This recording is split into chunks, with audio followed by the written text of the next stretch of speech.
तो बड़ा दिलचस्प रहा मुंबई में दशहरा रैली। शिवसेना की एक नहीं दो दशहरा रैली में जो उद्धव ठाकरे थे उन्होंने संघ प्रमुख मोहन भागवत का जिक्र भी किया। मोहन भागवत के मस्जिद में जाकर मुसलमानों के साथ जुड़ने की उनकी कोशिश की तारीफ की।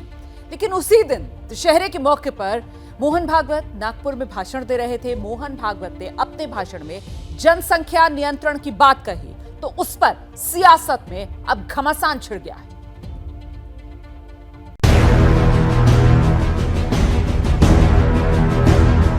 जनसंख्या की एक समग्र नीति बने, पंथ संप्रदाय के प्रमाण में अंतर आने से नए देश बन गए, देश टूट गए। 50 साल पहले उसके गंभीर परिणामों को हमने भुगता। जिस मुद्दे पर समाज और सरकारें अपनी सुविधा अनुसार नजरें चुराती आई हैं, दशहरे के दिन संघ प्रमुख मोहन भागवत ने उसी को प्रमुखता से उठाया। आबादी के असंतुलन को भविष्य के भारत की राह में रोड़ा कहा। डंके की चोट पर आबादी नीति की पैरवी की, लेकिन विवाद हुआ आबादी के धार्मिक असंतुलन वाले नजरिए पर कि जनसंख्या में प्रमाण का भी संतुलन चाहिए। हम भुगते हैं। जनसंख्या का असंतुलन हुआ तो 50 साल पहले उसके गंभीर परिणामों को हमने भुगता। जनसंख्या में पंथ संप्रदाय के प्रमाण में अंतर आने से नए देश बन गए, देश टूट गए। मोहन भागवत का ये बयान ही विवाद की वजह बना है। सवाल उठ रहे हैं कि क्या भागवत का इशारा भारत की बढ़ती मुस्लिम आबादी की तरफ है? क्या भागवत मुस्लिमों की बढ़ती आबादी को नया खतरा मानते हैं? क्या भागवत मुस्लिम आबादी को कंट्रोल करने के पैरोकार हैं? या भागवत ये मानते हैं कि 1947 में मुस्लिम आबादी ज्यादा नहीं होती तो हिंदुस्तान नहीं बढ़ता? थोड़ी देर पहले आपने जो बयान सुना था उसके आधार पर तो यही लगता है कि ऐसा ही है, लेकिन आप किसी नतीजे पर पहुंचे उससे पहले मोहन भागवत का उसी दशहरे के मंच से उसी वक्त और उसी आबादी असंतुलन के संदर्भ में दिया एक और बयान सुन लीजिए। जनसंख्या की एक समग्र नीति बने, वो सब पर समान रूप से लागू हो। एक बार बनने के बाद किसी को छूट न मिले और समाज इसको स्वीकार कर ले, इसलिए उसके लिए मन बनाकर उसको लाया जाए, इसकी आवश्यकता है।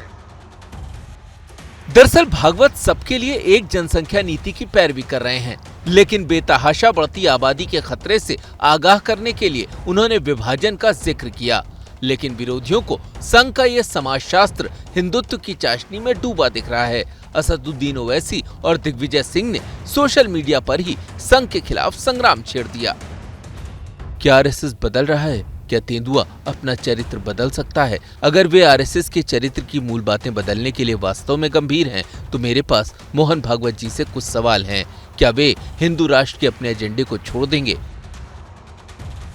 दिग्विजय सिंह के सवाल अभी खत्म भी नहीं हुए थे कि ओवैसी ने मोर्चा संभाल लिया। ट्विटर पर लिखा, मोहन भागवत के लिए दशहरा हेट स्पीच का दिन है। जनसंख्या में असंतुलन के भय से दुनिया के कई हिस्सों में नरसंहार और हेट क्राइम की घटनाएं हुई हैं। डेवलपमेंट का गारंटी नहीं देंगे और आप जबरदस्ती इस प्रकार की रोक लगाएंगे तो ये कभी हो नहीं सकता। सियासी बहस को एक साइड कर दिया जाए तो अतीत ऐसी घटनाओं से भरा पड़ा है जहां आबादी के असंतुलन ने सरहदें खींची हैं। भागवत ने इन्हीं में से 3 का नाम लिया। पहला पूर्वी तिमोर, दूसरा दक्षिण सूडान, तीसरा कोसोवो। ये तीनों देश अपनी धार्मिक आबादी के असंतुलन की वजह से ही अस्तित्व में आए।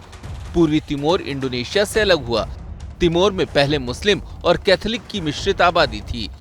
90 के दशक में कैथोलिक आबादी 90% से ज्यादा हो गई थी और नया देश बन गया। इसी तरह दक्षिण सूडान मुस्लिम बहुलता वाले उत्तरी सूडान से अलग हुआ। दक्षिण सूडान में 60% ईसाई आबादी है, जिसने रेफरेंडम से अलग राष्ट्र बना लिया। कोसोवो युगोस्लाविया से अलग होकर स्वतंत्र राष्ट्र बना। कोसोवो में अब 96% मुस्लिम आबादी है। यही वजह है कि भागवत चाहते हैं कि आबादी का संतुलन बना रहे। बेतहाशा बढ़ती हुई आबादी, किसी मज़हब की केवल प्रॉब्लम नहीं है बल्कि पूरे मुल्क की प्रॉब्लम है। पॉपुलेशन कंट्रोल पर कम्युनल पोल्यूशन के ज़रिए वो समाज को और देश को नुकसान पहुंचाना चाहते हैं। मोहन भागवत के इस बयान पर मुस्लिम लोगों की राय भी मिली जुली है। कुछ विरोधियों के साथ, कुछ संघ के विचार के साथ हैं कि आबादी जो है, आबादी को अगर देखा जाए तो आबादी के हिसाब से, तो मेरे हिसाब से मेरी जो सोच ये है कि आबादी अगर ज़्यादा हो जाए कम हो जाए, बात रही महंगाई की, महंगाई बताइए कि इससे आज से 50 साल पहले क्या महंगाई नहीं थी। ये तो होना चाहिए, आबादी की संख्या बढ़नी चाहिए, 2 या 3 के अलावा चौथा बच्चा नहीं होना चाहिए, ये हकीकत बात है। उनको खाने को चाहिए, इन्हें पहनने भी चाहिए। और जनसंख्या पे विचार ये सही है कि हाँ आबादी कम होनी चाहिए, इसका मतलब ये नहीं कि बिल्कुल ही आबादी कम कर दी जाए।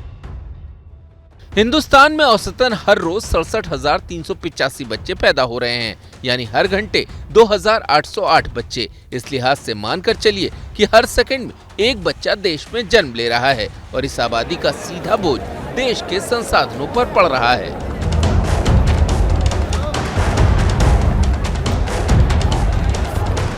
जैसे ही घड़ी का काटा दोपहर 2:30 पे आए, बबीता जी का दिल सास बहू साजिश के लिए मचल जाए।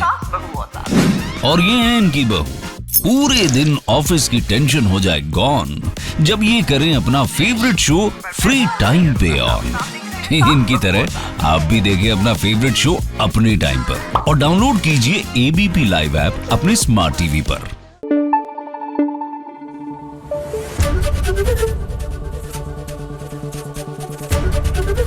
एबीपी न्यूज आपको रखे आगे।